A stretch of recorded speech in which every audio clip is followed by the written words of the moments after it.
The law of total probability is a way of finding the probability of an event that might not be as easily able to find. So if we how it works is if we have a tree diagram kind of like this. Let's say we have our first event E. With your first event, you either go up if it happens or down if it doesn't happen.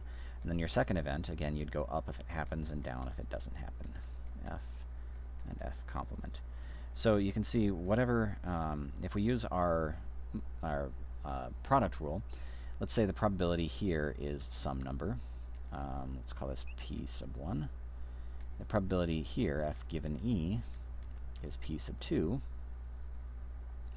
Then the probability of both of these things happening in this tree diagram is just the product of these. This is your product rule, the probability of the first event times the probability of the second event given the first event. This is part of the reason we arrange these tree diagrams like we do. So this would be the probability of the intersection of these two. Probability of E intersect F is P1 times P2. So we could similarly come down here and say the probability of F given E complement. So if we're down here, it's because we've gone down first. E did not happen, but then F happened. So we're really talking about this one right here is the probability of E complement intersect F is some other number. Let's call that P. No, let's call this P3. Not beta 3. P3. And this one was P4. So this would be P3 times P4. So if we're trying to figure out the probability of F, what the law of total probability says is, well, F happened in this branch and it happened in this branch. If you were to sum those two together, P1, P2 plus P3, P4, this would give us the total probability of F. Thus, it's called the law of total probability. Similarly, we could figure out the probability of F complement.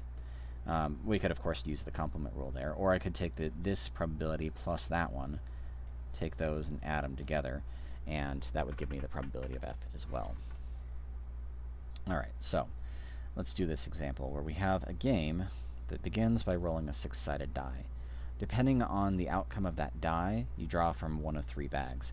If you roll a 1, you draw from the first bag. If you roll a 2 or a 3, you go from the second.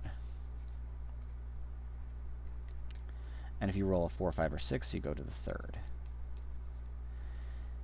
So what I'm going to do here is I'm going to and then once we have the bag chosen, we reach in and draw a marble. The first bag has a certain amount of red marbles and blue marbles. The second bag has a certain red and blue marbles, and the third bag also has a certain number of red and blue marbles. So if we're trying to figure out, well, let's just arrange this into a tree diagram because there's a lot of stuff to keep to try to take into account here. So in this tree diagram, the first thing that's going to happen, there's kind of three different events. I'm either going to end up choosing the first bag, the second bag, or the third bag. So I'm going to say B1, B2, or B3.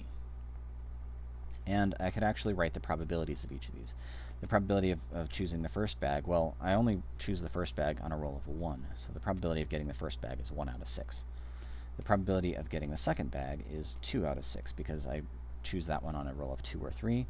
And the probability of bag 3 is 3 out of 6 because I would go into it on a 4, 5, or 6. That's 3 outcomes out of the 6 different possible outcomes that I could have rolled. I'm intentionally not reducing these fractions because I want everything at the end to have the same denominators, and that can be achieved by everything having the same denominators along the way. Alright, so I kind of looked at all the probabilities of getting the first, second, or third bag. Now I'm going to look at each of these individual bags and say, okay, when I choose the first bag, I could either draw a red or a blue marble. And I want to define a second event here. I'm going to define R is the event that I draw a red marble. So the probability of R, but this isn't just the probability of R, this is the probability of R given that I'm drawing from this particular bag. So the probability of R given that I'm drawing from bag 1. is, well, there's 5 marbles in here total. I'm drawing, and one of them is red, so 1 out of 5. So the probability of red given bag, not red, rather, given bag 1 would be 4 out of 5. I guess you could go call R an event and B an event. Well, I wouldn't want to use B because I'm using B1, B2, and B3. But I could define a second event for blue marbles. However, you'll notice that they are complementary events, and if you can make things more simple instead of having another event thrown in here, just using its complement is a good idea. So that's what I'm doing. I'm using R and R complement. R is drawing a red marble. R complement is not drawing a red marble. In other words, drawing a blue marble. Okay, I could do the same things for these ones. For the second bag, which has 2 red and 3 blue, the probability of a red marble, it's supposed to be parentheses, the probability of red marble given the second bag is 2 out of 5. The probability of a non-red marble given the second bag is 3 out of 5. Okay. And down here, probability of a red marble given bag 3. Let me look to see how many marbles are in that bag. Looks like 4 red and 1 blue. So the probability of red given bag 3 is 4 out of 5. The probability of not red given bag 3 is 1 out of 5. Okay. So now I can use my product rule of probability to get the probability of each of these, what we call branches. So this branch up here, this is where we got B1 happening, and we also got a red marble. So B1 intersect red. And our law of our product rule says that if we multiply these two together, 1 over 6 times 1 over 5, giving us 1 over 30, that gives us the probability of the intersection. Similarly here, the probability of B1 intersect R complement is 1 out of 6 times 4 out of 5, which is 4 out of 30. You can see by not reducing these fractions, I'm going to keep everything with the same denominator. And I'm going to be adding these things together in a little bit, so I want to keep them all with the same denominator. I could do the same for all of these. This is the probability of B1 intersect R, which is going to be 2 over 6 times 2 over 5, which is 4 over 30. 2 times 2 is 4, 6 times 5 is 30. Probability of B1 intersect R complement is 2 out of 6 times 3 out of 5, which is 6 out of 30. Probability of B1 intersect, not B1, it should be B2.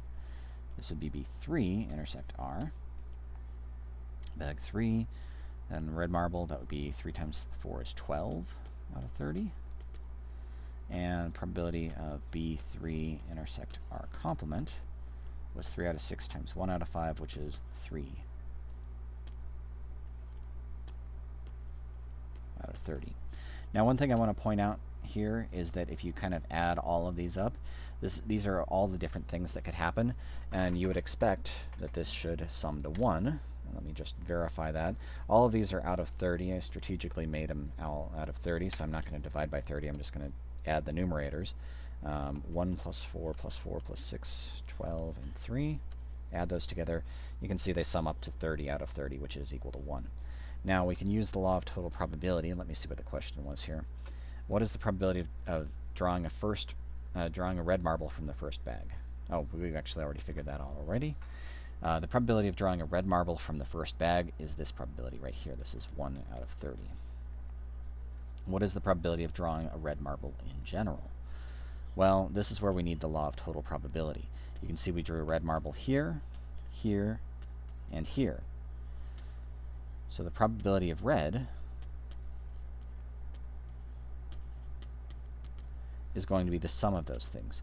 You can see that it's not clear from this problem. There is no easy way to figure out what is the probability of drawing a red marble, because if you know which bag you're drawing from, yeah, we can figure out what the probability of drawing a red marble given that we're drawing from the first bag, or given that we're drawing from the second bag, or given that we're drawing from the third bag. But in general, because that third bag is more likely to be chosen than the first, it complicates things. So this is the approach we would have to take. We'd do 1 over 30 plus 4 over 30 plus 12 over 30.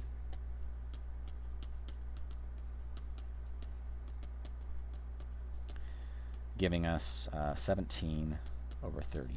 The probability of getting a red marble in this situation, in this game, is 17 over 30. It's a little over 50% chance, actually, 65% chance. No, it's not 65. Whatever. It's a little over a 50% chance of getting a red marble. 57% chance. Whatever.